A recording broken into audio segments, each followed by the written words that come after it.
Oi pessoal, tudo bem? Eu sou a Amanda Loretti, sou ginecologista e obstetra. E esse é um vídeo que faz tempo que eu não faço por aqui, que é um vídeo de recomendação de algumas leituras relacionadas ao universo feminino. Tem uma playlist aqui em que eu recomendo alguns livros que eu já li e que tem a ver aí com o estudo de ciclo, com o feminismo, enfim. E hoje eu vou trazer um tema interessante e que eu abordei muito aí nesses últimos meses nas minhas leituras, que é a história da caça às bruxas.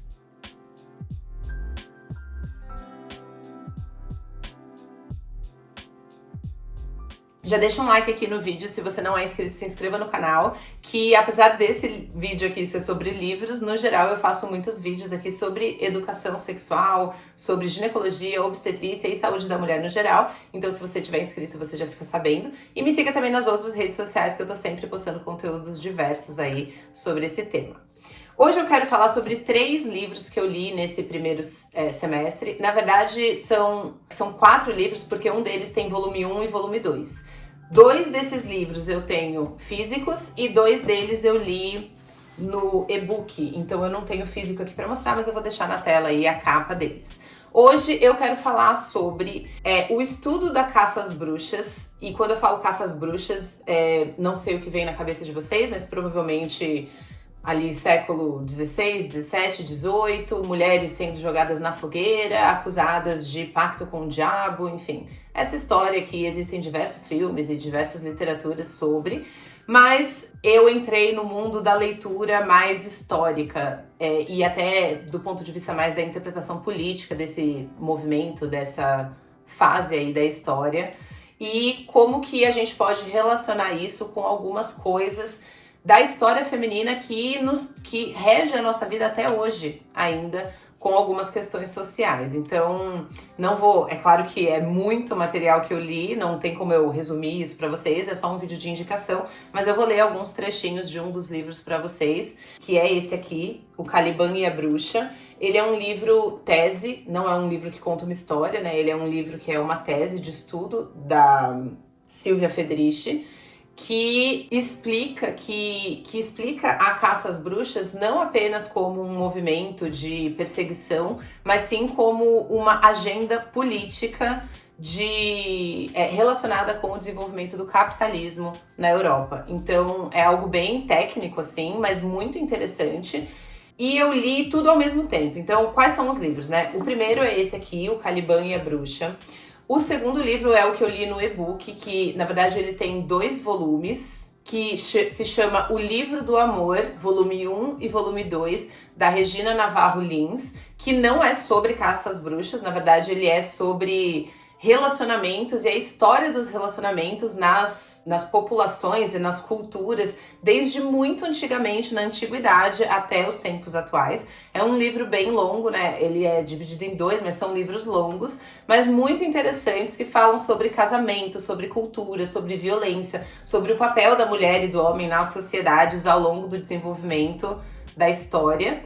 Mas tem um trecho dele em que ele aborda também esse assunto, e por acaso eu tenho lido esse livro, O Livro do Amor, há muito tempo, na verdade, eu acho que faz uns 3 anos que eu comecei a ler, e entre várias outras leituras acabei só nesse ano, né?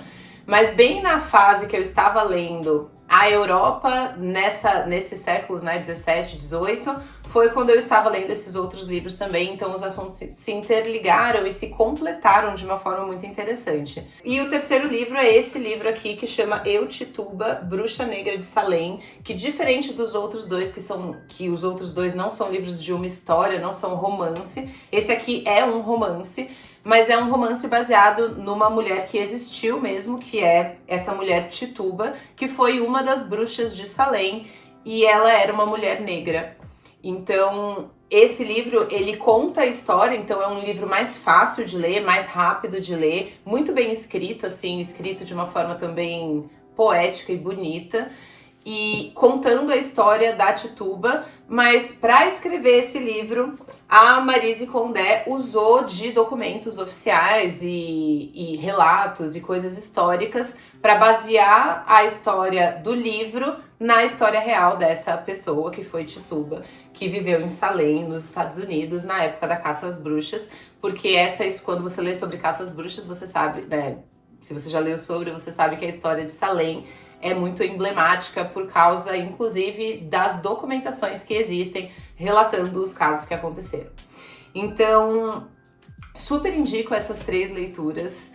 As 2 primeiras, O Caliban e a Bruxa e o Livro do Amor, são livros mais técnicos, assim, mais históricos. Mas esse aqui é um livro de muito fácil leitura, qualquer pessoa vai gostar de ler, assim. São livros que falam muito sobre violência, né? Porque foi uma fase muito horrorosa, assim, da nossa história, que entra muito nessa questão de como a religião e a política passou a controlar e danificar, né, os corpos das mulheres, que é algo que se mantém até hoje em graus diferentes a depender do local, né? Então é muito interessante, principalmente nesse livro aqui, essa análise que ela faz da mudança quanto a alguns assuntos específicos, né, dentro dessas várias mudanças culturais que aconteceram nessa época, a mudança do controle do corpo das mulheres a serviço do Estado. E é sobre isso que eu quero ler um trecho desse livro para vocês, que fala um pouquinho sobre a parte, inclusive, de parteria, né, de obstetrícia e cuidado com mulheres e cuidado com a saúde das mulheres, que até essa época estava majoritariamente na mão de outras mulheres e não de uma medicina mais patriarcal,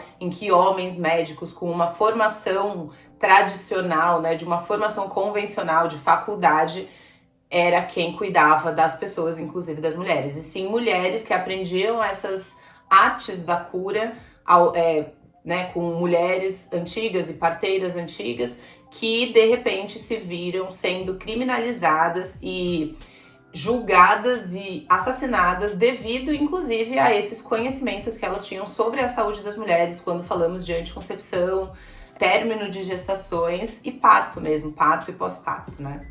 Então eu vou ler um trechinho para vocês. Outra diferença entre as perseguições aos hereges e às bruxas...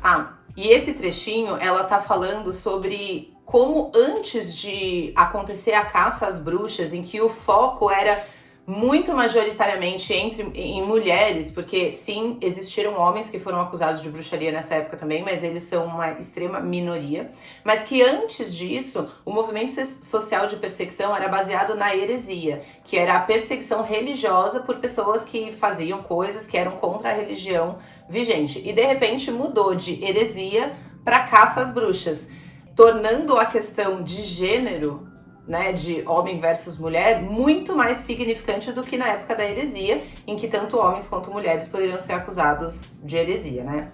Então ela fala assim: outra diferença entre as perseguições aos hereges e às bruxas é que as acusações de perversão sexual e infanticídio contra as bruxas tinham um papel central e estavam acompanhadas pela virtual demonização das práticas contraceptivas. A associação entre contracepção, aborto e bruxaria apareceu pela primeira vez na bula de Inocêncio VIII, em 1484, que se queixava que, através de seus encantamentos, feitiços, conjurações, além de outras superstições execráveis e sortilégios, atrocidades e ofensas horrendas, as bruxas destroem as crias das mulheres. Elas impedem a procriação dos homens e a concepção das mulheres, daí que nem os maridos podem realizar o ato sexual com suas mulheres, nem as esposas podem realizá-lo com seus maridos. A partir desse momento, os crimes reprodutivos ocuparam um lugar de destaque nos julgamentos. No século XVII, as bruxas foram acusadas de conspirar para destruir a potência geradora de humanos e animais, de praticar abortos e de pertencer a uma seita infanticida dedicada a assassinar crianças ou ofertá-las ao demônio. Também na imaginação popular, a bruxa começou a ser associada à imagem de uma velha, luxuriosa, hostil à vida nova, que se alimentava de carne infantil ou usava os corpos das crianças para fazer suas poções mágicas, um estereótipo que mais tarde seria popularizado pelos livros infantis. Qual foi a razão de tal mudança na trajetória que vai da heresia à bruxaria? Em outras palavras, por que no transcurso de um século os hereges tornaram-se mulheres e por que a transgressão religiosa e social foi redefinida como predominantemente um crime reprodutivo?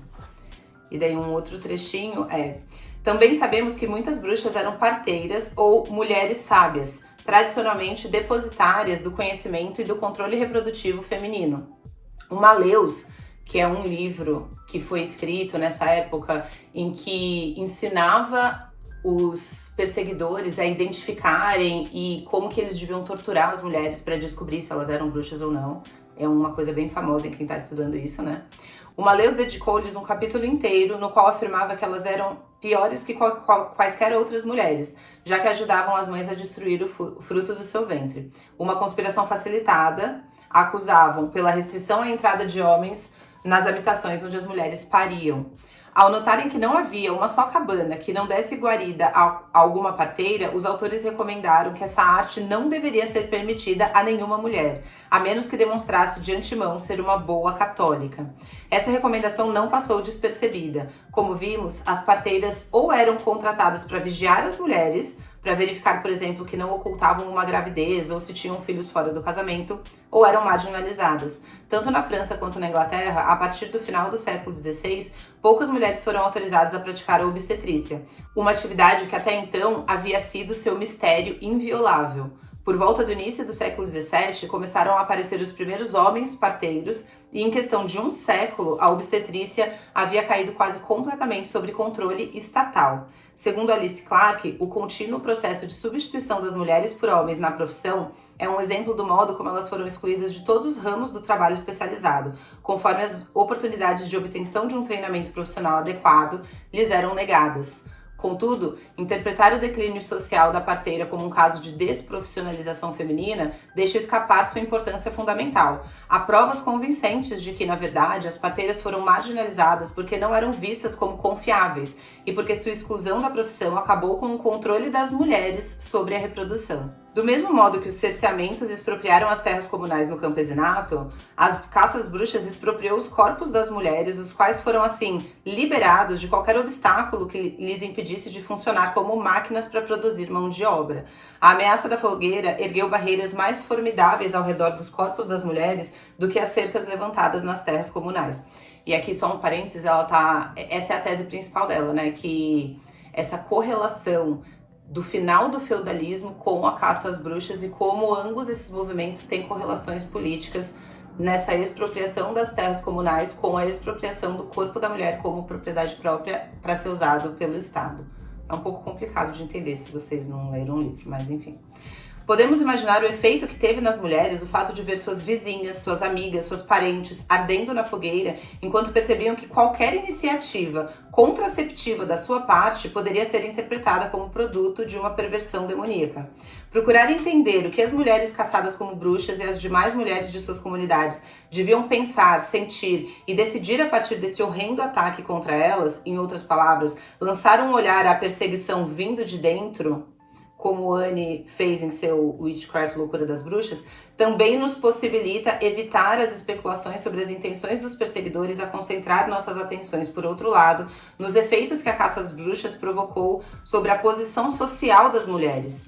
Desse ponto de vista, não pode haver dúvida de que a caça às bruxas destruiu os métodos que as mulheres utilizavam para controlar a procriação, posto que eles eram denunciados como instrumentos diabólicos, e institucionalizou o controle do Estado sobre o corpo feminino, o principal pré-requisito para sua subordinação à reprodução da força de trabalho. Todavia, a bruxa não era só a parteira, a mulher que evitava a maternidade, ou a mendiga que a duras penas ganhava a vida roubando um pouco de lenha ou de manteiga de seus vizinhos. Também era a mulher libertina e promíscua, a prostituta ou a adúltera, e, em geral, a mulher que praticava sua sexualidade fora dos vínculos do casamento e da procriação.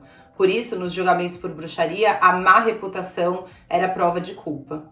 Enfim, é muito difícil, eu chorei lendo esses livros, é algo muito enraivecedor, assim, ler sobre tudo que aconteceu e ver como nós vivemos esse mesmo discurso aqui, hoje em dia, em alguns locais, em alguns contextos, tanto religiosos, quanto políticos, quanto sociais.